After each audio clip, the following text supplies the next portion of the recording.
자, 지금 6번까지 왔고요. 6번까지 왔는 중에 패스할 만한 게 있었나요? 예?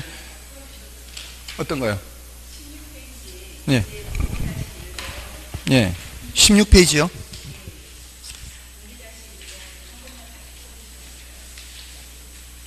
(02-1번이요) 아, 그 맨 밑에 유제 02-1번이요. 유제 2번이죠. 유제 2-1번. 시장의 균형량을 묻는 거죠. 뭘 묻고 있어요? 균형 양을 묻는 거죠. 항상 계산 문제는 뭘 묻는지를 확인하는 거죠. 아, 이거 균형량, 균형가격 계산 문제 중에서 균형량을 묻는 거네. 이렇게 하면 되죠. 자, QS는 뭐라고 돼 있어요? P 플러스 200이고 QD는 500 마이너스 2P. 자, 균형 상태에서는 이게 같은 거죠.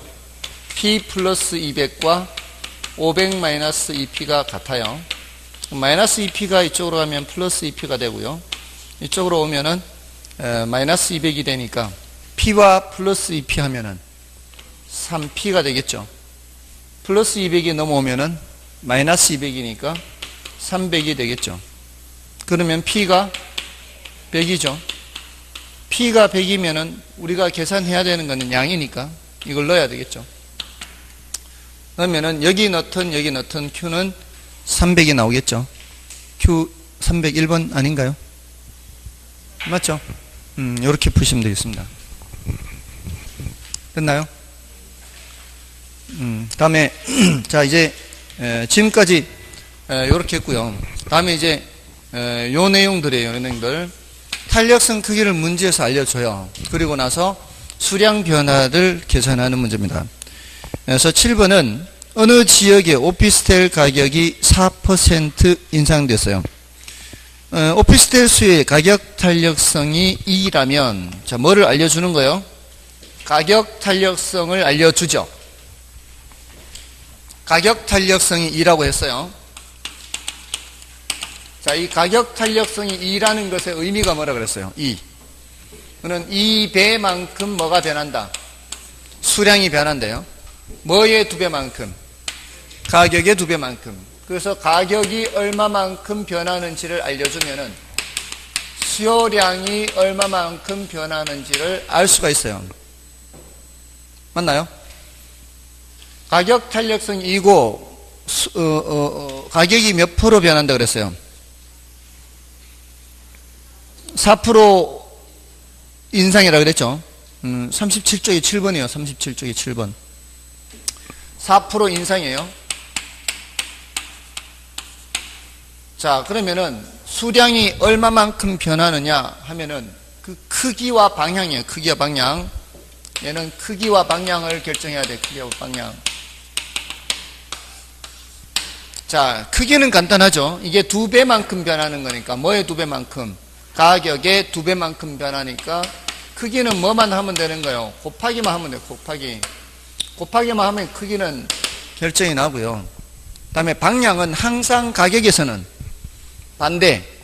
그러니까 얘가 올라가니까 얘는 내려가는 거죠. 수요량이 감소하는 겁니다. 됐나요?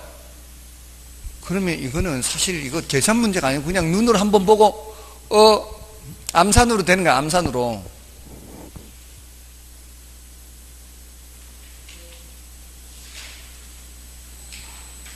아셨습니까?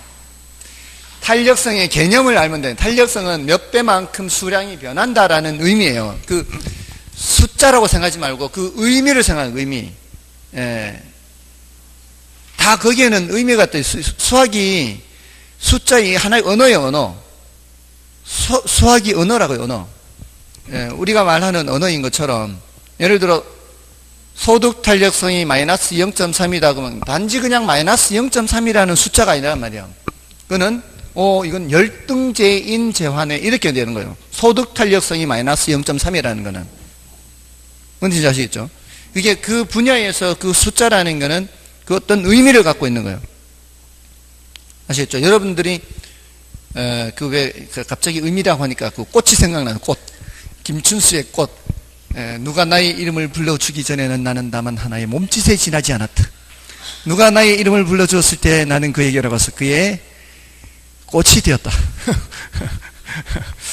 아무튼 숫자라는 게 다 의미가 있단 말이에요. 그러니까 이게 2배, 그러면 이제 앞으로 계속 하는 거예요. 이제 연습을 2배요. 그러면 간단해요. 이거는 하나만 묻는 거는 간단해요. 자, 그러면 이제 넘어가셔서 이제 연습을 좀 더 해보겠습니다. 유제 7번은 여러분이 이제 해보시면 돼요. 대신 지금 여기는 뭐라고 했어요? 임대료 탄력성이라고 돼 있죠. 앞에서는 가격 탄력성이라고 돼 있잖아요. 가격 탄력성이나 임대료 탄력성이나 같은 놈이에요. 임대료도 가격의 일종이란 말이에요. 아시겠죠? 임대료도 가격입니다. 그러니까 이제 여러분이 풀어보시면 돼요. 유제 7-1번은 뭐라고 돼 있어요? 소득 탄력성이라고 돼 있죠. 소득 탄력성이 마이너스 0.2. 자, 이게 다 의미가 있다 이 말이에요. 소득 탄력성이 마이너스 0.2.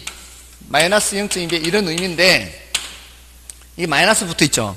이게 뭐라고 얘가? 열등제라는 걸 이미 말을 해주고 있다 이 말이에요.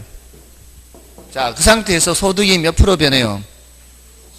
소득이 5% 증가 이렇게 돼 있잖아요. 그럼 얘는 이제 소득이 변할 때 수량이 몇 배 이렇게 되는 거니까, 소득이 5% 위로 아래로?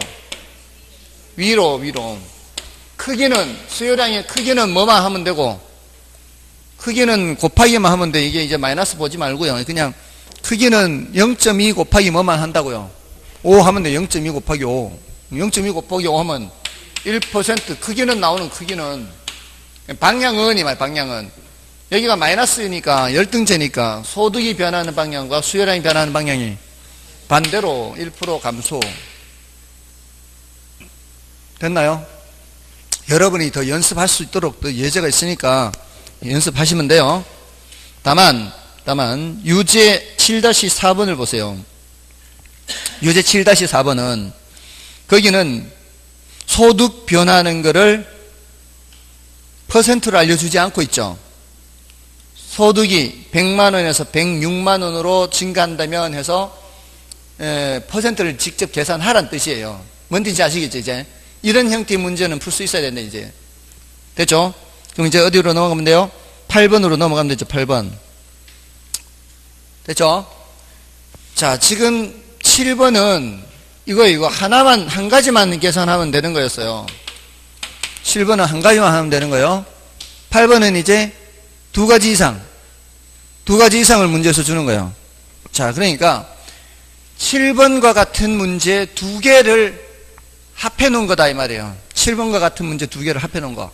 그러니까 요거 계산 2번 한다 이렇게 생각하면 되는 거예요. 여기서 아까 뭐였죠? 저거 균형 가격에 변화 묻는 것처럼, 균형량 균형 가격 묻는 거는 한 번만 계산하면 되지만 균형 가격이 변화는 2번 계산하는 거였잖아요. 그런 것처럼 이거 2개란 말이에요.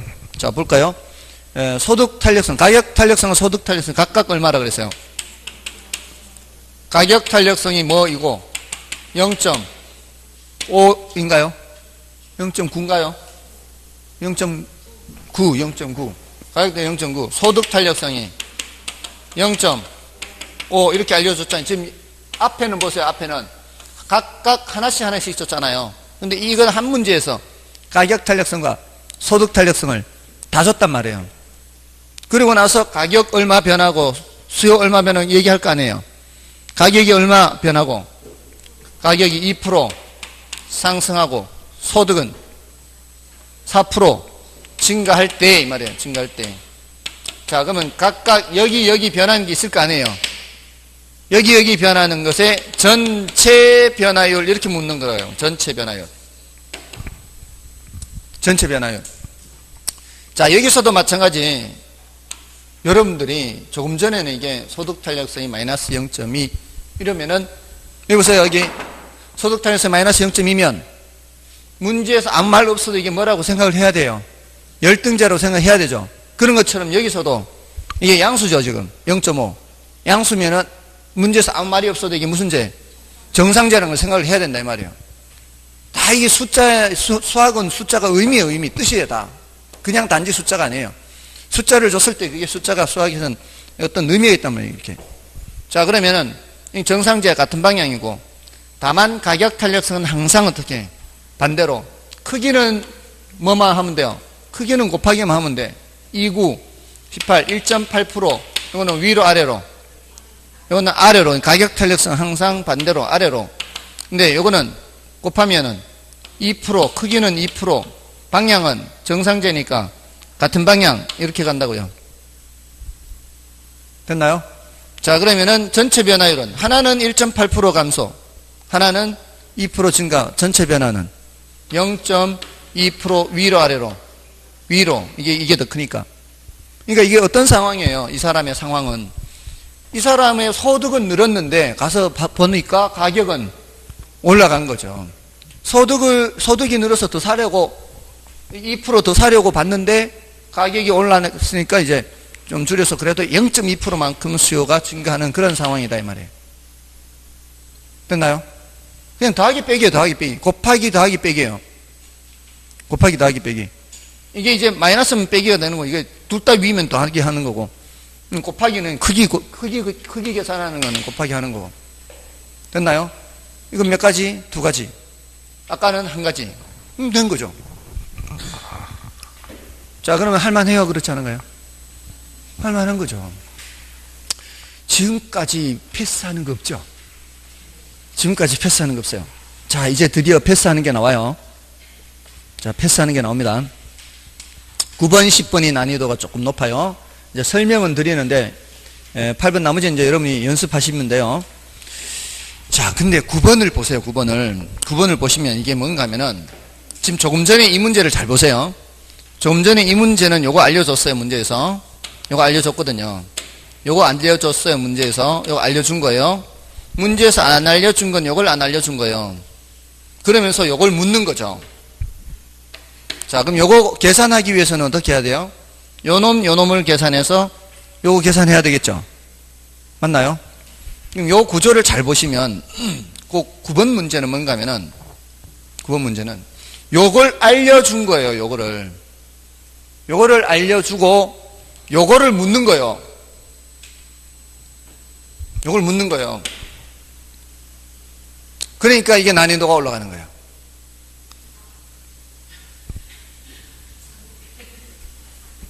죄송합니다. 숫자를 바꿔야지. 그러면 이거를 바꿔야지. 이 숫자를 여기에서 이 문제에서 아파트 공간에 대한 0.8 임대료 탄력성이 가격 탄력성이에요. 이게 0.8이에요. 그리고 소득 탄력성이 0.5예요. 다음에 임대료가 10% 상승하였음에도 자, 원래 임대료가 올라가면 수요량이 어떻게 돼요? 줄어들어야 되는데도 불구하고 이 소리예요. 줄어들어야 되는데도 불구하고 아파트 수요량은 2% 증가했다. 이게 2% 증가란 얘기. 이게 줄어들어야 되는데도 불구하고 전체적으로 봤을 때는 수요량이 늘었다면 소득이 얼마 변해서 얘가 그만큼 벌충하고도 는 게 있다 이 뜻이에요. 됐나요? 그러려면 얘가 몇 프로 변해야 되는지 묻고 있는 거라고요. 자, 요 관계에서 이걸 계산할 수가 있다고요. 그러면 자, 0.8 곱하기 10 하면은 8% 나오잖아요. 8% 위로 아래로. 아래로 이제 가격이 올라가면은 수요량은 줄어들어야 되는데도 불구하고 여기가 올라갔다는 얘기는 여기가 그만큼 이걸 벌충하고도 넘기 때문에 지금 2% 증가 안 해요. 그렇죠. 여기가 10% 위로라는 걸 찾은 후에 이 10% 위가 되기 위해서는 얘가 몇 프로 변해야 되냐 이 말이에요. 곱하기 해서 여기 와야 돼. 몇 프로? 20%. 난이도 더 높죠? 이렇게 도식화를 해서 보면은 덜 어려워 보여요.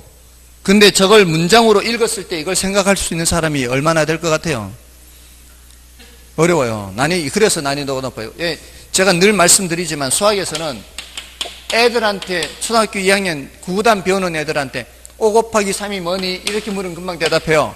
근데 5에다가 뭐 곱하면 15가 되니? 이러면은 이제 뭔 소리야 이게? 이렇게 되는 거예요. 이렇게 묻는 구조가 이렇게 된다고요. 이러면 난이도가 높지 않지만 이렇게 하면 난이도가 높다고요. 늘 수학적 질문은 늘 그렇게 해요. 이쪽으로 질문하고 반대쪽으로 질문하고 늘 그렇습니다. 그러니까 이론적으로 얘기할 때 균형량, 균형의 이동 얘기할 때 수요가 증가하면 어떻게 돼요? 이렇게 묻잖아요. 수요가 증가하면 균형량 증가하고 균형 가격 상승하고 이렇게 하는데 반대로 묻는다 그랬잖아요.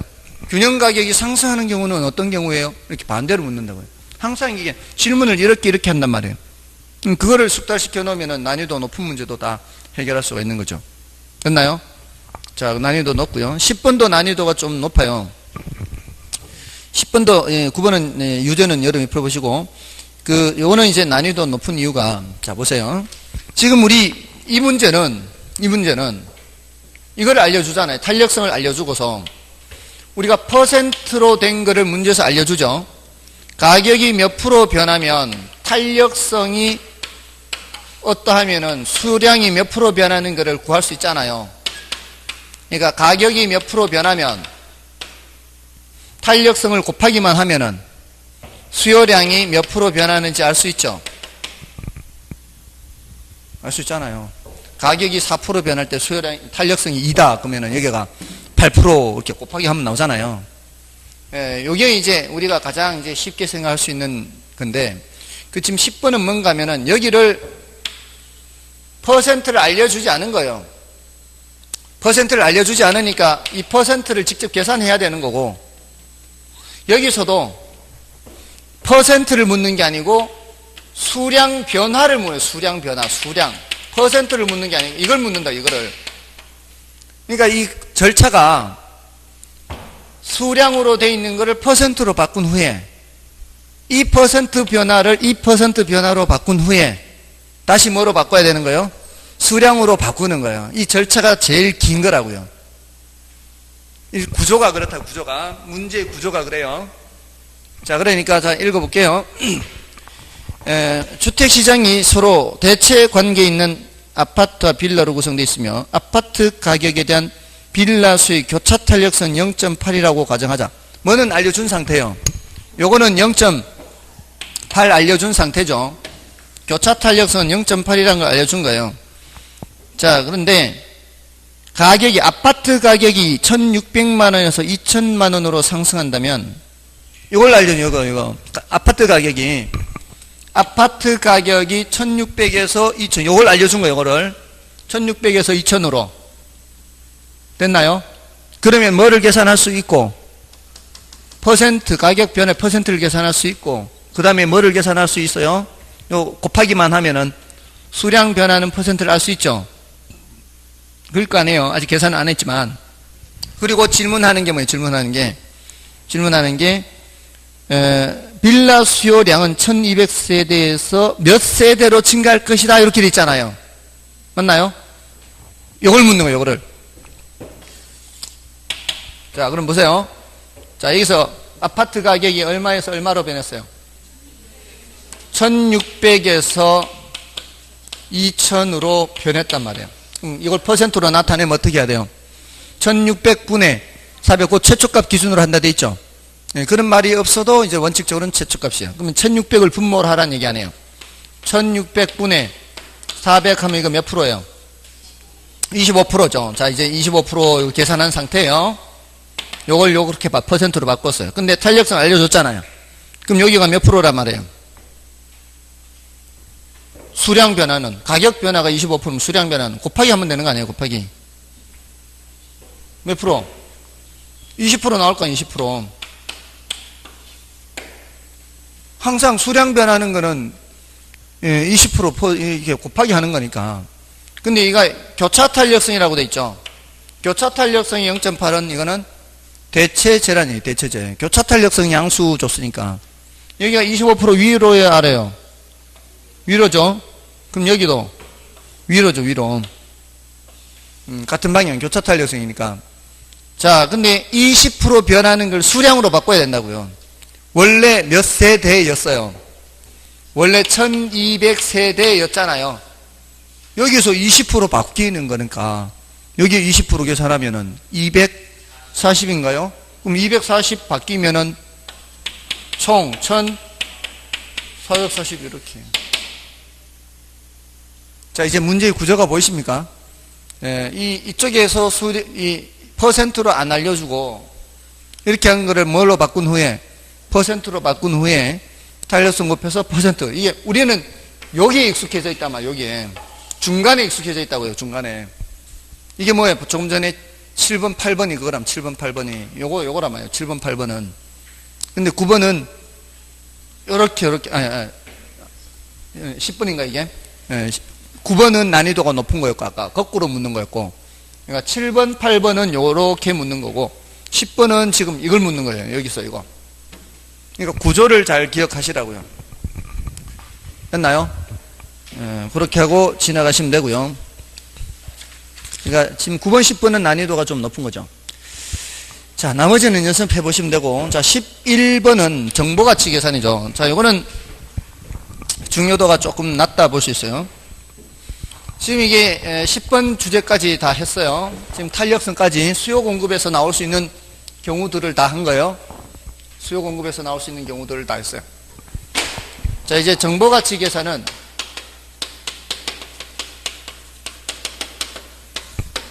요거는 중요도는 좀 낮습니다. 어떤 정보가 있을 때 그 정보의 가치가 얼마나 나가느냐 하는 걸 묻는 거예요. 자, 이거는 정보를 아는 경우와 정보를 모르는 경우를 비교하는 거예요. 정보를 알고 있는 사람이라면 어떻게 행동하고 정보를 모르는 사람이라면 어떻게 행동하고, 요 차이거든요. 그러니까 이 어떤 개발 정보예요. 개발 정보. 어떤 개발 정보가 얼마의 가치가 있는지는, 자, 만약에 이게 개발이 됐을 때 성공했을 때와 실패했을 때 이렇게 나눈다면, 성공했을 때 얼마의 가치가 있고 실패했을 때 얼마의 가치가 있고 들어섰을 경우 들어가지 않을까, 이런 식으로 물어요. 문제에서. 그게 1년 후 신역사가 들어선다는 정보가 있다. 이 정보의 현재 가치는 단 제시된 가격은 개발 정보의 실현 여부에 의해 발생하는 가격 차이만을 반영하고 주어진 조건에 의하면 다른 건 신경 쓰지 말라는 얘기죠. 자, 그래서 개발되면은 얼마가 되는 거예요? 8억 8천이죠. 성공하면 8억 8천이에요.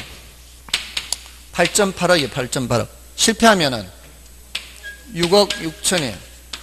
성공할 확률은 몇 프로? 40%. 실패할 확률은 60%. 자, 그럼 이제 이 정보 가치를 계산하는 것은 정보를 아는 경우와 정보를 모르는 경우로 나누어서 생각하는 거예요. 정보를 아는 경우와 정보를 모르는 경우. 이렇게 하면 되는 거예요. 정보를 안다는 거는 이렇게 되는 걸 아는 거예요. 이렇게 되는 걸 아는 거예요. 자, 이렇게 되는 걸 아는 사람이라면 이거는 신경 쓸 필요가 없는 거죠. 이거는 신경. 1년 뒤에 얼마가 되는 걸 아는 거예요. 1년 뒤에 8억 8천이 되는 걸 아는 거예요. 그러니까 정보를 아는 경우는 현재 가치로 따져야 돼요. 지금 우리는 언제 판단해야 되니까? 지금 판단해야 되니까. 현재 가치로. 모르는 경우도 현재 가치로 바꿔야 돼요. 아는 경우 현재 가치, 모르는 경우 현재 가치. 근데 아는 경우는 1년 뒤에 뭐가 되는 걸 알고 있는 거예요. 8억 8천이 되는 걸 아는 거죠. 자, 근데 1년 뒤에 8억 8천이에요. 그러면 이 8.8억을 어떻게 해야 돼요? 나누기 뭐로 해서 현재 가치로 바꿔야 돼요. 그러려면 할인율이 있어야 되죠. 그 할인율은 바로 투자자의 요구 수익률을 할인율로 사용해요. 투자자 입장에서 판단해야 되니까. 그래서 이런 형태의 문제는 늘 투자자의 요구 수익률을 알려줘요. 할인율로 사용하라고. 그래서 거기 요구 수익률이 나와 있는 거예요. 그래서 1년 후 예상 가격이 들어서면 8억 8천 들어서야 하는 요구 수익률은 10% 이렇게 돼 있죠. 그 마지막 요구 수익률은 이걸 할인할 때 쓰라는 얘기예요. 나누기 1 플러스 0.1 이렇게 할인할 때 이렇게 하잖아요. 그럼 얼마가 된다는 얘기예요? 1년 뒤에 8억 8천이란 얘기는 이 사람 입장에서 봤을 땐 지금은 얼마의 가치가 있다는 얘기예요? 8억의 가치가 있다니, 8억. 왜냐면은 이 사람 입장에서는 10%의 할증 요구를 하니까 지금 현재 8억이면 1년 뒤에 8억 8천의 가치가 있다. 이렇게 보는 거죠. 요구 수익률 10%인 사람은. 그럼 반대로 하면은 이제 1년 뒤에 8억 8천은 현재 8억의 가치가 있다. 이렇게 보는 거죠. 이게 현재 가치로 됐죠. 자, 그럼 이제 정보를 모르는 사람은 어떻게 행동할 거냐 이 말이에요. 정보를 모르는 사람은 이렇게 될지 알 수 없잖아요. 정보를 모르는 사람은 이렇게 될지 알 수 없으니까 이걸 다 반영을 해야 된다는 거죠. 확률을. 정보를 아는 사람은 이것만 생각하면 돼요. 다른 건 지우고 이것만 생각하면 되는데 정보를 모르는 사람은 이렇게 될 수도 있고 이렇게 될 수도 있고. 됐나요? 예, 그래서 이걸 다 반영을 해야 돼요. 그럼 모르는 경우 하면은 8.8억 곱하기 0.4 더하기 6.6억 곱하기 0.6 하면 이게 언제 값이에요? 이게 1년 뒤 값이에요. 1년 뒤. 나누기 해야 돼. 나누기 다시. 나누기 1 플러스 0.1 해야 돼요. 이게 1년 뒤에 예상되는 평균 값이니까. 그러니까 우리 기대수익률 계산할 때 가중평균하고 하는 거하고 똑같아요. 확률이 각각 있을 때는 어떻게 한다고요? 확률을 곱해서 더하면 그게 평균적으로 예상되는 값이에요. 그러니까 정보를 모르는 사람은 그렇게 판단할 수밖에 없어요. 됐나요? 가중평균 한 거를 뭐로 나눈다? 1 플러스 0.1로 전체를 나눈다는 거죠. 자, 그러면 얼마 나와요? 요거는 1.1로 나누면 8억, 8이 32, 3억 2천하고 1.1로 나누면은 66이 36, 3억 2천, 3억 6천 하면 6억 8천, 6.8억 나오죠. 계산기 두드리면 6.8억 나올 거예요. 그러면 8억과 6.8억의 차이 1.2억, 이게 바로 정보 가치가 되는 거예요. 정보를 아는 경우와 정보를 모르는 경우의 차이가 정보 가치가 되는 겁니다. 됐나요? 안 되면 패스. 안 되면 패스. 중요도는 높지 않아요. 자, 넘어가시고요. 자, 이제 12번입니다. 거미집 모형이요.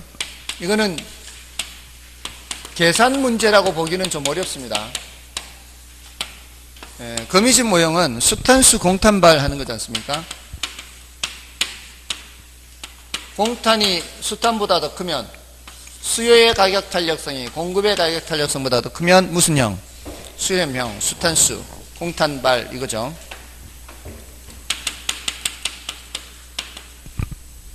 반대면은 발산형이죠. 자, 이게 수렴형, 발산형 이건데, 자, 문제에서 탄력성으로 주지 않고 뭐로 줬을 때? 기울기로 줬을 때 이 말이죠. 수요 곡선의 기울기로 주고 공급 곡선의 기울기로 줬을 때에는 이게 부동호 방향이 반대로 돌아가야 요거 절대값을 바꿔서, 그러니까 절대값으로 바꾼 후에 그 부동호 방향이 위와는 반대로 가야 수렴형이 되는 거죠. 맞나요? 그러니까 수탄수 공탄발을 기억해 놓고 있는데 우리는 이걸 원칙으로 기억하는 거예요. 원칙으로 기억하고 있는데 문제에서 기울기로 주면 뭐로 바꾸어서, 기울기 절대값으로 바꾸어서 그것을 부동호 방향 돌려서 생각하면 되는 거죠. 그래서 유제 12-2번을 보시면 되죠. 다른 것들은 이제 여러분이 보셔도 되고요. 유제 12-2번은 지금 A시장, B시장, C시장 이렇게 있잖아요. 전부 다 지금 수요곡선의 기울기, 공곡선의 기울기로 줬잖아요. 그러면 기울기 뭐로 바꾼 후에? 절대값으로 바꾼 후에 수기절, 밑에 공기절. 어차피 공곡곡선은 기울기가 항상 양수이기 때문에 그건 신경 별로 안 써도 되죠. 그러면 A시장에서 수기절이 뭐예요? 0.8, 여기는 0.6. 누가 더 커요? 수기절이 더 크죠? 수기절이 더 크면 탄력성은 누가 더 큰 거예요? 공탄이 더 큰 거죠. 수기절이 더 크면 탄력성은 공탄이 더 크다. 이렇게 반대로. 공탄이 더 큰 무슨 형? 공탄발, 발산형이죠. 얘는 발산형. 바꿔놓고 생각해. 바꿔놓고 누가 더 큰지. 그다음 B는 누가 더 커요? 이거는 똑같으니까 뭐예요? 순환형이네. 절대값이 똑같으니까. C는, 이거는 0.6. 절대값을 바꿨죠. 이건 절대값 어차피 1.2. 절대값으로 바꿨더니 누가 더 커요? 공기절이 더 크죠? 공기절이 더 크다는 얘기는 탄력성은 수탄이 더 크다는 얘기예요. 그러면 수탄수 수렴형 이렇게. 됐나요? 그래서 일단 기울기로 주면 뭐로 바꾼 후에 판단한다? 절대값으로 바꾼 후에 판단한다. 자, 됐고요. 그 다음에 유제 12-3번. 자, 이렇게도 나왔는데 이거는 난이도가 높아요. 왜냐면은 지금 그 앞에 있는 문제들은 문제에서 친절하게 기울기를 다 알려줬어요. 이렇게 기울기를 친절하게 이렇게 알려주면은 바로 계산하면 되는데, 여기서는 기울기를 직접 계산해야 돼요. 기울기를 직접 계산하는 거는 좀 시간이 걸릴 수가 있어요. 이거는 자신 있는 분들만 하세요. 이거는 지금 A 시장은 뭐라고 했어요? A 시장은 이 P는 500-QD, 이 P는 500-QD. 그 다음에 3P는 300 플러스 4QS, 3P는 300 플러스 4QS. B 시장은 P는 400-2QD, P는 400-2QD. 여기는 이 P는 100 플러스 4QS. 자, 여기서 기울기를 계산하기 위해서는 이 왼쪽에 좌변에 있는 P 앞의 개수가 모두 1이라 해야 돼요. 모두 1. P 앞의 개수가 모두 1이라 해야 돼요. 그래서 이거는 양변을 2로 나눠야 되고, 이거는 양변을 3으로 나눠야 되고, 이거는 양변을 2로 나눠야 돼요.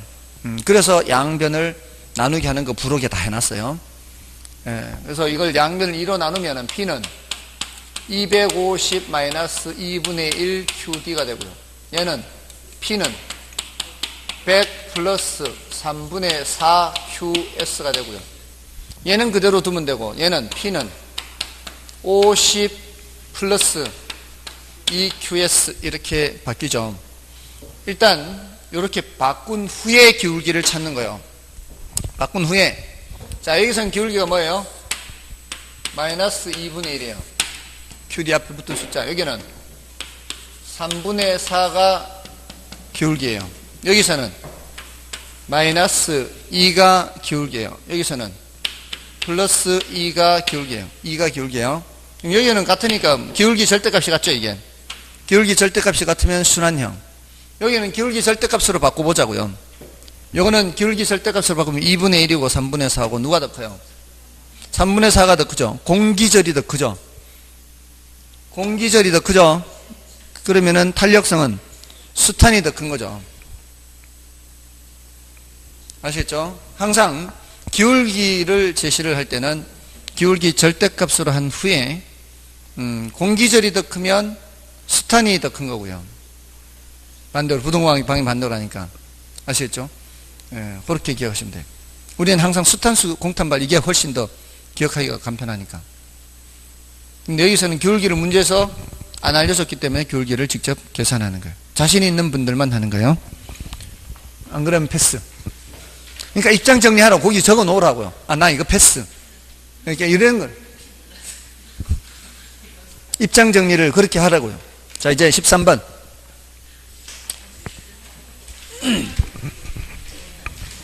(13번) 13번.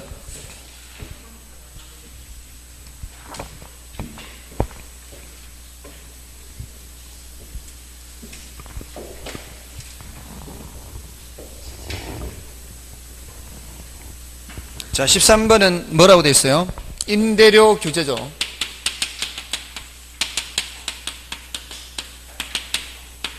임대료 규제 시 초과 수요 또는 초과 공급 여부와 그 이제 내용을 묻는 거예요. 자, 여기 13번을 일단 보시면 임대 아파트의 수요 함수 QD가 1400-2P, 공급 함수는 QS는 400 플러스 4P입니다. 이때 정부가 아파트 임대료를 150만 원으로 규제했습니다. 이 규제하에서 시장의 초과 수요 또는 초과 공급 상황과 그 수량을 묻고 있죠. 자, QD는 1400-2P고요. QS는 400 플러스 4P입니다. 자, 이 상황에서 정부가 150만 원으로 규제를 했어요. 자, 여기 P바로 표시를 한 거는 가격이 더 이상 못 올라가게 묶어놨다, 위에서 묶어놨다 이 뜻이에요. 예, 상한을 설정해놨다 이 뜻이에요. 자, 이럴 때는 요령입니다. 규제 가격을 대입하는 거예요.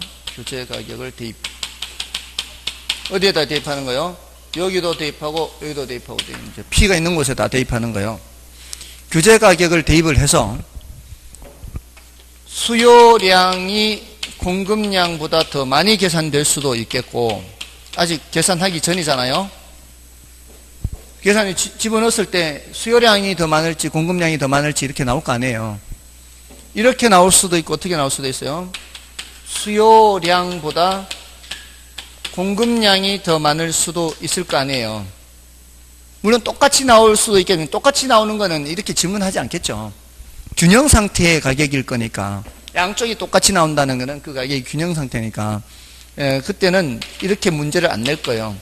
자, 이렇게 계산이 되면 이걸 뭐라고 대답하면 돼요? 초과 수요 얼마 대답하면 되는 거예요. 수요량이 더 많으니까. 이때는 뭐라고 대답해요? 초과 공급 얼마 이러면은 안 되고요. 아무 효과 없다 그래야 돼. 아무 효과 없다. 자, 요것만 주의하시면 돼요. 자, 왜냐하면 자, 우리가 이렇게 임대료 규제를 할 때 균형 가격보다 아래에 규제해야 효과가 있죠. 균형 가격보다 아래에 규제해야 효과가 있잖아요. 이론적으로 균형 가격 이상으로 규제하면은 효과가 있어요, 없어요? 아무 효과가 없잖아요. 근데 지금 이 상태가, 이 150이 균형 가격보다 아래인지 균형 가격보다 위인지 우리가 알 수 없어요. 그림을 안 그린 상태이기 때문에. 균형 가격도 계산하지 않은 상태이기 때문에 이 가격이 균형 가격보다 아래에 있다면, 여기 있다면 뭐가 더 많이 계산이 되는 거예요? 수요량이 더 많이 계산이 되는 거예요. 근데 이게 만약에 저 위에 있는 상태라면 뭐가 더 많이 계산이 돼요? 계산상으로는. 여기 있으면 뭐가 더 많이 계산돼요? 공급량이 더 많이 계산이 되는 그런 수준의 숫자일 거라고요. 근데 규제를 어디에서 하고 있는 거예요? 규제를 그 위에서 하고 있다 이 뜻이거든요, 이거는. 그럴 때는 아무 효과 없다라고 대답을 하는 거예요. 아시겠죠? 근데 이것도 지금 어떤 교재를 보면은 이렇게 해요. 먼저 균형 가격을 계산을 해요. 균형 가격을 먼저 계산해요. 이상한 교재예요. 균형 가격을 먼저 계산해서 균형 가격이 예를 들어 200이 나와요. 200이 나오면은 이거 미치네? 미치잖아요. 미치니까 그때 이제 집어넣는 거예요. 그러면 앞에 계산한 균형 가격 계산할 때 들어간 그 시간은 날아가는 거예요. 그 짓을 왜 하냐고. 뭔 뜻인지 아시겠어요? 처음부터 균형 가격 계산을 할 필요가 없이 그냥 뭐만 집어넣으면 돼요. 그냥 이걸 그냥 집어만 넣으면 된다고요. 균형 가격 계산하는 그 시간을 낭비할 필요가 없다고요. 아시겠어요? 문제에서 이렇게 나오면은 이거를 대입을 해서 수요량이 더 많으면 뭐라고 대답하고, 초과 수요 얼마, 공급량이 더 많으면 아무 효과 없다, 이렇게 하면 끝이다 말이에요. 굳이 균형 가격을 왜 계산하냐고. 자, 그래서 집어넣어 보세요. 150을 집어넣으면 어떻게? 여기는 1100이 나오죠. 여기 150 넣으면은 600, 1000이잖아요. 뭐가 더 많아요? 수요량이 더 많죠. 그래서 초과 수요 100 이렇게 되는 거죠. 자, 근데 자, 유제 오른쪽 페이지 13-1번을 보세요. 지금 아직 계산 안 했거든요. 계산 안 했는데 내가 지금 시간이 없다. 지금 찍어야 되는 상황이다. 그럼 뭐 중에 찍어야 될까요?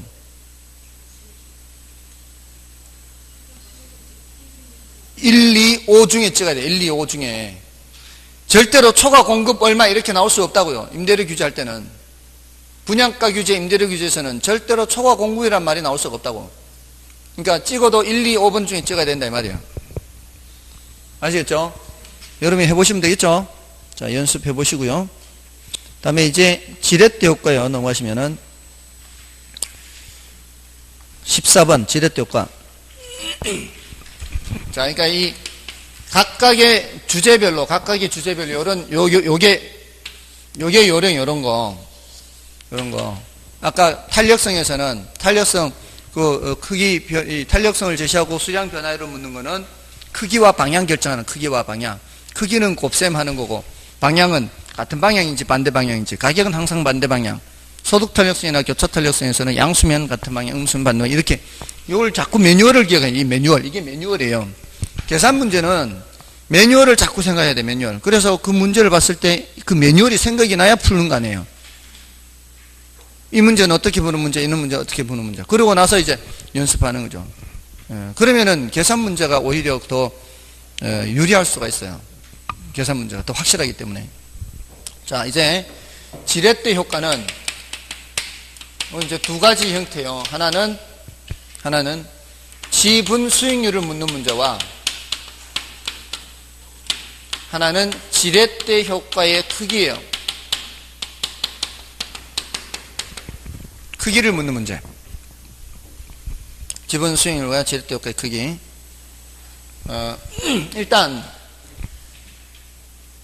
이걸 이제 많이 물었고요. 지렛대 효과의 크기를 물은 건 10년 넘었어요.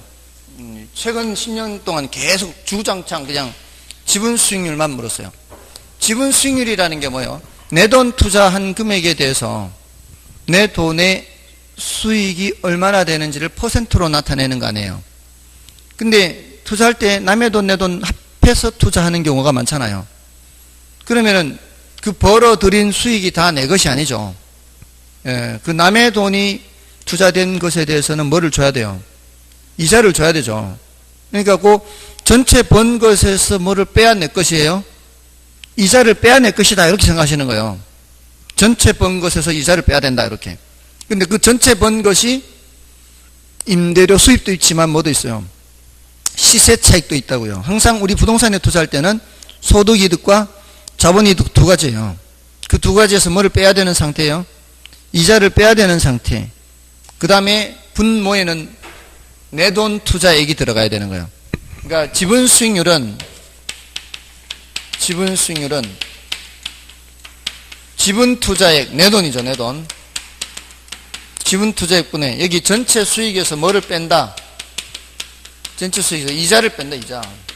근데 그 전체 수익이라는 게 뭐라고요? 소득 이득과 뭐의 합으로 돼 있다?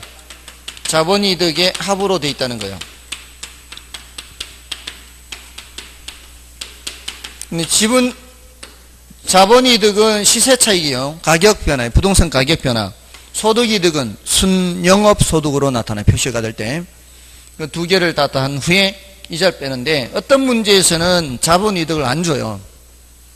소득이득만 준다고요. 어떤 문제에서는 다 주고요. 그러니까 문제에서 주는 대로 풀면 되는 거예요. 주는 대로. 아시겠죠? 자, 이렇게. 자, 그럼 이제 14번을 보시면 연초에 외국인이 400억 원의 자기 자본과 연 6%로 타인 자본을 600억 원 조달하여 1000억 원 상당의 오피스 빌딩을 매입했다고 해요. 총 얼마를 투자했어요? 총 1000억을 투자했죠. 그 중에서 남의 돈 얼마? 내 돈은 400억. 자기 자본 400억. 타인 자본 600억. 다른 사람 돈 빌릴 때는 뭐를 줘야 돼요? 이자를 줘야 되는데 순영업 소득은 100억 원 올렸고요. 자, 이자가 아까 위에 첫 번째 있네. 이자가 6%죠. 이자가 6%고요. 맨 위에. 순영업 소득 100억 원을 올렸다면 이 외국인 투자자의 1차 연도 자기자본 대비 투자 수익률은 어느 정도인가? 지금 여기는 자기자본 대비 투자 수익률 이렇게 얘기하고 있죠. 이게 바로 뭐예요? 지분 수익률이에요. 단 1년 후 매매 가격 변동이 없다. 뭐를 고려하지 말란 얘기요? 자본 이득을 고려하지 말란 얘기죠. 뭐만 고려하라는 얘기요? 소득 이득. 조금 집어넣으면 되는 거죠. 자, 이거 이쪽으로 이제 와서 내 돈 얼마 투자됐어요? 400억 투자됐고, 그 다음에 전체 번 거는 얘를 고려하지 말라고 하니까 순영업 소득만 고려하면 된단 말이에요. 얼마? 순영소득 100억 빼기 이자잖아. 이자 얼마를 몇 프로 빌렸어요? 600억을 6% 빌렸으니까 66이 36 끝이네. 뭐 이자 빼는 거니까 남의 돈 빌린 이자를 곱하면 이자가 나올 거 아니에요. 맞나요? 그럼 이게 400분의 64억인가요? 400분의 64억. 그럼 4로 나누면은 100분의 16이네. 0.16, 16%. 됐나요? 이렇게 하면 되는데 뭐 안 어려워요. 그러니까 이 문제에서는 자본이득을 안 줬잖아요. 근데 오른쪽에 그 14-1번에서는 자본이득을 준 거죠. 그 밑에 14-2번에서도 자본이득을 준 거예요. 자본이득이 거기는 뭐로 표시되어 있어요? 1년간 임대주택의 가격 상승률 이렇게 돼 있잖아요. 그게 바로 자본이득을 준 겁니다. 됐나요? 됐죠?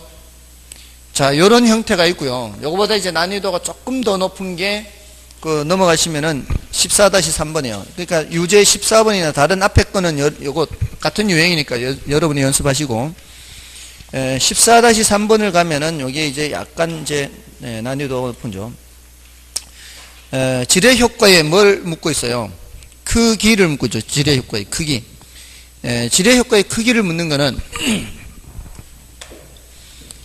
총 자본 수익률과 자기 자본 수익률의 차이를 묻는 거예요. 자, 여기서 우리는 이제 남의 돈을 이용해서 더 높은 수익률을 내게 되면은 지분 수익률은 더 커지게 된다 이 말이잖아요. 조금 전의 문제에서는 이자가 몇 프로였어요? 이자가 6%잖아요. 빌린 이자는 6%인데 사실 이 사람이 1000억으로 100억 번 거거든요. 총 투자액으로는 1000억. 전체 자본이 번 거는 100억을 번 거거든요. 그죠? 1000억이 100억을 번 거예요. 근데 이자는 몇 프로로 빌렸어요? 6%로 빌렸죠. 만약에 이 사람이 전액 다 자기 자본으로만 했으면은 전부 다 1000억으로 100억 벌면 몇 프로 버는 거예요? 10% 버는 거죠. 근데 싼 남의 돈을 빌려서 투자하니까 자기 자본 수익률이 16%로 올라왔죠. 맞나요? 다 내 돈으로만 했으면 몇 프로 벌 거를, 다 내 돈으로만 했으면 10%를 벌 거를 남의 돈 싼 이자로 빌려서 내 돈 조금만 넣고 그렇게 해서 싼 이자로 빌려서 10%의 수익을 내니까 맞잖아요. 그 남는 만큼은 내가 챙기는 거예요. 600억이 번 거는 10% 벌었는데 400억도 10%, 40억 예를 들어서 600억도 10%, 60억 합해서 몇 프로 벌었는데 총 자본은 100억을 벌었는데 사실 얘한테는 60억을 안 주고 얼마만 준 거예요? 이자만큼 36억을 준 거죠. 나머지 24억만큼이 나한테 인마이 포켓이 된 거죠. 내가 번 40억 말고도 얘가 번 것에서 24억을 얹어지니까 내가 번 수익률은 높아지는 거란 말이에요. 됐나요? 그러니까 총 자본 수익률보다 얘가 더 높아지는 거죠. 여기가 6%로 빌렸는데 이 말이에요. 여기가 10%를 냈는데 나는 16%의 수익을 낸 거죠. 이런 셈이 된 거라고요. 싼 이자를 빌려서 높은 수익을 내니까 남는 차익만큼은 내가 챙겨오는 거예요. 그래서 지뢰 효과의 크기를 물을 때는 요걸 대답해 주는 거예요. 남의 돈 없이 내 돈으로만 했으면 10%밖에 못 벌 것을 싼 남의 돈 이용해서 내 돈 수익률을 올리는 거예요. 요게 지뢰 효과의 크기예요. 그러니까 결국 지뢰 효과의 크기에서는 요거 계산하는 거 말고 뭐 한 번만 더 하면 되는 거예요. 총 자본 수익률 요 하나만 더 하면 되는 거예요. 그렇게 해서 빼기 하면 된다고요. 아시겠죠? 자, 그러면 지뢰 효과의 크기는 뭐와 뭐를 계산하는 거예요? 총 자본 수익률과 지분 수익률을 계산하는 거예요. 두 개 계산은 두 개. 그러니까 요거 계산할 수 있다면은 요거는 아주 간단하니까 어렵지 않다 이 말이에요. 자, 그러면 14-3번 한번 볼까요? 자, 총 얼마로 돼 있어요? 1억 2천에 내 거는 3천. 1억 2천에 내 거는 3천. 남의 거는 9천 이렇게 돼 있어요. 남의 돈 빌린 이자는 8%. 항상 이제 여기는 8% 이자 있고. 이게 얼마 벌었어? 1억 2천 가지고. 순영업소득이 960이고요. 소득이득 960 있고요. 자본이득 얼마요? 2%면 얼마요? 1억 2천이 2% 올라간 거 아니에요? 1억 2천이 2% 올라갔으면 240이죠. 그러면 총 얼마를 벌었어요? 1200 벌었죠? 960과 240이니까 총 1200을 번 거예요. 얼마 투자해서? 1억 2천 투자해서 총 1억 2천 투자해서 총 1200 벌었어요. 그럼 총 자본 수익률은 몇 프로? 총 자본 수익률은 10%예요. 10%. 1억 2천으로 1200 벌었으니까. 자, 이제 지분 수익률 계산해 보면 이 말이에요. 지분 수익률은 내 돈 얼마 투자돼 있고 3천이고, 자, 그 내 돈이 얼마 벌었냐 이거 따져야 되는 거 아니에요. 3천만 원이 1200 다 번 게 아니고, 그래서 빼기 해야 되죠. 1200은 전체 다 돈이 버는 거고, 이자 빼야 되고, 89, 72 빼야 돼, 72. 전체 돈 번 것에서 이자 빼는 거죠. 그러면 3천만 원 분의 280, 480이죠, 이거. 맞나요? 1200에서 720 빼려고 하지 말고 1000에서 720 빼세요. 1000에서 720 빼면은 쉽잖아요. 280, 거기다 200을 더 하면 되지. 그럼 480 나오잖아요.